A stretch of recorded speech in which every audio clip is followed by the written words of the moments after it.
the best is winning, but even better than winning is getting payback, like revenge.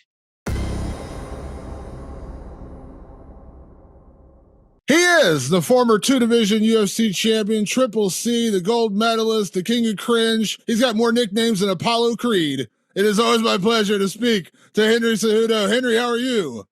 I'm doing great, Martin. Just we're about close to about a week out, and that's it, man. It's just super stoked and excited. Man, it's good to have you back. I didn't realize, like, looking before we talked, I was like, it's been a year. Like, I didn't realize it had been that long.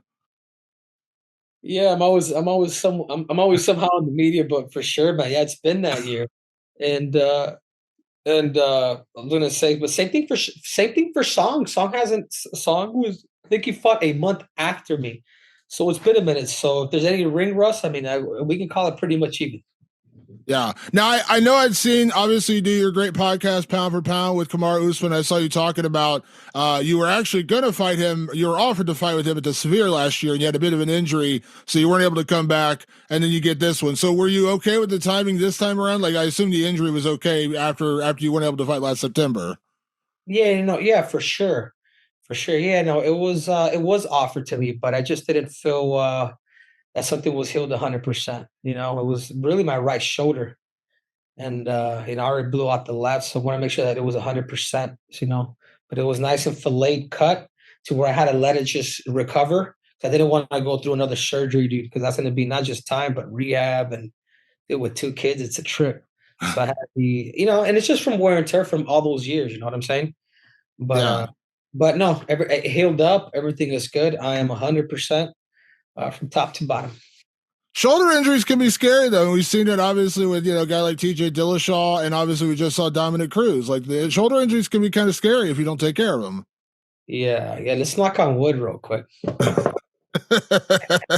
Well, I know. Listen, again, talking about your podcast, because I was going to ask you about Dominic anyway. So, of course, he just retired. But you brought up something that was interesting to me, and you talked about training the right way, and you brought up Khabib, which I thought was really smart, because when Khabib first got in the UFC, he was constantly injured. He blew out his knee, had all these weird injuries, and he kept having to drop out of fights.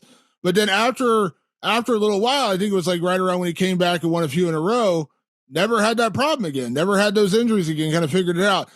I'm not trying to knock the guy. I'm not trying to kick him when he's just retired. But I know you brought that up. Like, maybe Dominic didn't train the right way. He didn't. He 100% did. And if we were like really close friends, I would tell him that. I would advise him. I'm like, bro, that's too much. Or maybe he's doing too much of something, and he never really figured that out. So, but it's unfortunate. But I will say this, my congratulations to him. He's done a lot for the bantamweight division. He's done a lot of, with his fight with Uriah, with this fight with Cody. Like, talk about like really selling and hyping up the fight. Like, congratulations to him. But yeah, man, it would have sucked to have got a fight with Dominic than him pulling out. Like, that would have freaking sucked. That would have been like a low blow. But luckily, I wasn't fighting him. I got sucked, and I know he's showing up. I mean, I have tons of respect for Dominick Cruz. I don't know if that one would have made a whole lot of sense, though, right? I mean, you knocked him out in the first one. I don't know if a rematch would have made a lot of sense, anyways, right? Yeah, but it's what the UFC. It was all up to the UFC, and I honestly, now looking back at it now, I appreciate it. I mean, because when you look at where Dominic was at, I mean, we all knew. I mean, even before he got injured, that was supposed to be his final fight. That was going to be his retirement fight, and I think a lot of people said it was probably done anyways, because he's had so many injuries and so much time off. But Song Yadong, this is a guy who's, again, contender, top 10 guy. Like, this is a different stage fight for you. This is a guy who puts you back into title contention. I don't know what beating Dominick Cruz in 2025 does for you. Does that make sense what I'm saying? Yeah, no, 100%. You're 100% right. So you got to take what the like once you're not champion, and this is where champions get spoiled. We get a chance to talk and negotiate with not just purse, but with fighters. This is who I want. This is what I think. You know what I'm saying? But when you're just when you're not champion, you gotta take also what they give me. You can refuse not to fight them. And you can also get shoved. So it's all up to you, man. How is it? And what is it that they're gonna give you? You just say yeah, or or get shelved. So I think for me is I personally like the stylistic matchup with Song. I think he's powerful. I think he's really good. He's explosive. He's a counter puncher. But I also see deficiencies, and I'm looking to expose that on February 22nd. Absolutely. Let me ask you about that, Henry, because like when this matchup got made, I like the matchup. I think it's a fun fight. Song's a tough guy, good bantam. He's been in there with everybody. But when you look at your career and your legacy, the things you've done, I was like, oh, I think you and Peter Yan would have been a great fight. And I think you and Devison would have been an interesting fight. You and Corey Sandhagen. There's options out there. Were you surprised to get Song Yadong just because of who else is out there, or were you okay with that when that name got presented to you? Yeah, yeah, like you said before, because it was at the Sphere in September that I didn't fight him. I was like, no, let's that's something that you guys had last. Like, give him to me. You know what I'm saying? It's like we had thought Cheeto, but Cheeto's lost to everybody. You know what I'm saying? Like he's lost to like pretty much everybody. And I think with Song really just lost to Yan that you can remember. Yeah, he lost to Corey. Well, he lost to Song and Corey, but yeah, I guess it's just you got to take what they give you, dude. Like that's all there is to it. Or do you want to fight? And I think I got into a little tussle with Hunter about it, and I appreciated that. You know what I'm saying? I appreciate sometimes firmness from the boss, and I just said, "All right, dude, let's do it." I mean, they said, "How many rounds?" I'm like, "Whatever you want, boss. Whatever you want." So Yeah, I love it. and then after a while, I started. I was like, "You know what? Give me 5 with them, dude." Like if I'm really gonna chase this title, they're like, "All right." So then we got the main event. You kind of just answered my next question, but I want to ask you anyways, because you've accomplished so much in your career. I was literally just talking about you the other day. We were talking about how we've kind of seen less top American wrestlers coming into MMA recently. And I was like, well, you had obviously Henry Cejudo as a gold medalist. That's the gold standard because you didn't go through the college route. You went straight and won your Olympic gold medal. But you've won the Olympic gold. You've been a 2 division champion. You've done it all. So at this stage in your career, like, is it like you just mentioned it? So I kind of know where you're going here, but like, is it still the title? Is that still the ultimate goal? Oh, 100%. It's always that's what it's always about. If it wasn't about that, yeah, for sure I wouldn't be fighting. This is the last run. This is I'm making my, I'm making this last push, man, this last hurrah over here, and I just turned 38. But eight is not a factor in it either. It's my performances. Am I able to show? Am I able to display my art inside of the octagon in front of 25,000 people? That's where it gets real for me. You're not 38. Come on now. Don't come on. That ain't true. You're not 38. Come on now. Be honest. You're not really 38. I'm 28. um, I know you've said this on your podcast because obviously you fought Merab and for some reason people they want to keep doubting Merab and going in the Umar fight, I'll be the first to admit I picked Umar to win that fight. I did. And Merab showed him something. And I love you paid him a lot of credit on your podcast. You said, listen, this dude's legit. And I know you had, a bit of a war of words with him, and you obviously fought him, but you did give him his flowers. Like Merab's legit. He's the real deal as champion. Yeah, for sure. Yeah, Merab is he's the real deal, man. What he's been able to do to I get it. You can beat all of us, myself, Jan, Aldo, but then when you're able to beat that new generation that's supposed to be next and actually outcompete him, because it's not like Merab beat him up. Like Merab didn't. Like if it was a whole fight as a whole, I would say Umar won the fight through damage. You know what I'm saying? But because the fight is based on rounds. It's round 3 was a swing round, but because of Merab's showmanship and taunting of the crowd. I mean, this is the stuff that can play dividends, man. It plays a huge role in your fighting because you're judged. And when the other person is just not, backing away or doing things like that, like this is what the judges see. So I felt like maybe round 3 he even stole, and obviously he won 4 and 5 with the takedowns. So he's it makes I don't feel so bad after losing to him. it's It's funny because we talk about Dominic, like for years after you beat Dominic, like Dominic would always come back to you. He always wanted to run it back with you. And I get it. Some losses are harder to swallow than others. You say you're on this last run. This is your last hurrah. Is there any small part of you that kind of roots for Merab to hold on to that title until you get back there because it would mean more to beat him Oh, to oh, become champion than anybody else? yeah, 100%. Hell yeah, man. The best is winning, but even better than winning is getting payback, like revenge. You know what I'm saying? So on top of winning, when you're able to do that, you just prove to yourself like a lot. Like I lost to somebody, and now it's like I go back to Demetrius Johnson one, and I freaking lost the first lost the first fight in 2 minutes and 36 seconds, and then came back and got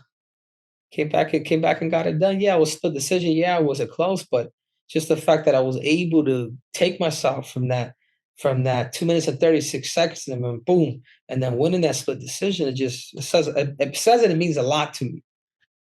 Yeah. And I think that would mean a lot to you career wise to go out and avenge that loss to Merab. So, and again, right now he's kind of stuck in limbo. Like, who's he going to fight? Like, he's either going to fight Jan in a rematch or O'Malley. Like, are they going to run that back? Like, there's not a lot of compelling matchups that haven't already happened. And if you go out there and smoke Song Yadong next weekend, Henry Cejudo's a big name, compelling. You only got 3 rounds last time. 5 rounds is different. You know, there's a case there. Yeah, no, for sure. And it all comes down to performance. It all comes down to performance, and then what do you say on the mic? Like, I think a lot of people lose a lot of opportunity because they don't know how to use that damn mic. It's amazing to me. And then they'll say it a few days later, like, no, you got to go when the iron's hot. Everybody's watching you.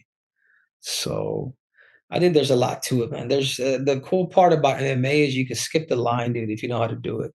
If you know how to do it correctly, you can only skip it for so long, but I mean, who knows, man? Look at Uncle Chell. Like, even talking to Chell, like he brought himself into that John Jones fight, and he got a big payday because of it. He sold it. He was able to create this narrative that was fake, and then it became real. So do you put any of that a little bit on yourself for how next weekend needs to go in terms of like you can't just beat Song Yadong, you have to kind of make a statement out of Song Yadong and then make the statement afterwards on the microphone because that's always Yeah. that's always what gets people's attention. I say that too. You're absolutely right. I say you get 2 minutes, 3 minutes maybe where you have an entire world as a captive audience after a win. Take advantage of that time. Yeah, yeah, and again, people really drop it, man. What is it, Boralio? Boralio should have gone that mic and called out Israel Adesanya, and I was hoping that we would. But these people, they're too. Everybody wants to be the nice guy, and then what happens is he's gonna end up having to fight somebody. He's gonna be able to put more miles on his body rather than already. All right, man, this is how I'm gonna go. But that's just one example that really kind of comes to mind. I think he'll learn from that. But of course, man, it's a lot. You're always a man who puts on a show. You don't have to spoil anything, but do you have some plans next week for Song Yadong for Seattle? Check it out. I'm gonna start off with this. A little magic trick. I don't know. I'm still thinking. I'm still coming up with some rhymes. Maybe I'll do some Chinese rap. Dude. I don't know. We'll see, dude. I'm still thinking, but song ain't that long. That's all I got to say as of right now.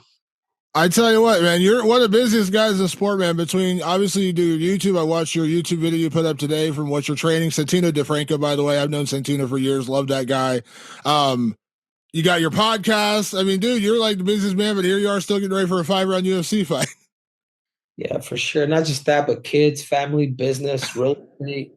I mean, there's a lot, dude. There's a lot. I'm the type of guy that needs. I'm always on the go, man. I'm a capitalist. I'm an American. Well, I'll tell you what, though, I think when it's all said and done, whenever the career is actually over, man, I think you're going to become a tremendous coach. I watch a lot of your breakdown videos, and you got a great mind for the sport. I know you coach wrestling and stuff, when you have the time, but I think I do a podcast with Matt Brown, and Matt Brown always said, when I'm done fighting, I think I'll be a better coach than I was a fighter. I think you're going to be a tremendous coach if you go that route when your career actually is over. Yeah, no, for sure, but but not really, Damon. Not really because I'm more of a teacher than a coach. Like you won't see me in people's corners, dude, or things like that. I'm not saying that I won't be, or every once in a while, if it's depending on who it is and when. But I like to teach more than anything. I think the coaching part is hard because they're the ones that are, you know, eating, sleeping with their athletes and really taking that to the. I'm more of a position guy and position coach and things like that. But I think it's super. It would be super hard for me to dedicate myself to the game like that because you're right. I got so much things going on. Yeah, well, you're taking my job, man, running podcasts, doing interviews. Got a lot going on. Yeah, it's gonna be Well, busy. I tell you what, man. This is a fun fight. It's a good main event, and the sport is better when Henry Cejudo's around. So I'm glad you're back. I cannot talk wrestling. Whenever I talk wrestling with anyone, I somehow always go back to you. We talk about, and I do like we said it. I don't know if you saw this the other day. Someone posted it. There are only 6 American Division 1 wrestlers, Division 1 All Americans, excuse me, in the UFC right now. Now you don't include in that because you were a gold medalist. You didn't go the college route. But I was shocked to see that. So we need more wrestlers. We need to see more wrestlers. I was going to try to. No, the wrestlers are there, but you have to understand once you wrestle, whether you're an All American, all that, like what the sport of wrestling teaches you is different. Once you're a wrestler, you're a wrestler, man. Like, you know what I'm saying? But I do agree. I think there should be higher. There should be more wrestlers jumping in and into the game. And I think Sriracha's one of those guys that's starting to kind of do that. Kirk Flee to the heavyweight, like the Penn State guys. I think they're looking to transition into MMA. But you also have to have that ability to hurt somebody. So you can be a great wrestler, but do you have a little bit of that malice? The majority of them do, but it's not as easy as people think. Like you got to have a fighting spirit. It's no longer a tech fall. It's like it's till you either finish them or you get finished or a decision. I always remember Jordan Burroughs. Jordan's like, I'm gonna fight. And then he saw a couple of fights and he's like, yeah, I don't want to get punched in the face. It's just not for me. And that's not for everybody. Yeah, but I think the biggest thing for these fighters is really understanding the concept. And I think once you understand the concept, because yeah, anybody can hit you, you're just gonna flinch and just close your eyes or whatever. But anybody that has a fighting spirit, if you understand the concept of the game, dude, it'll take you. I mean, it's easier than wrestling. Let me just put it that way. Well, I look forward to it, man. Whatever's going to happen, like I said, sport's a better place with you, Anna Henry, next week, and you and Song Yadong. I really look forward to it. Back in the main event, back where you belong. I'm glad you're back, man. Keep up all you're doing, man. Keep up the good work. We're all watching. Like I said, man, you don't really need to do this with me anymore. You do your own podcast, and try to make Kamaru look bad on your podcast. Just do it on there. But I. But I appreciate you taking time for me and doing the interview before the fight next weekend. Okay, awesome. Thank you, Damien. I appreciate it, bro.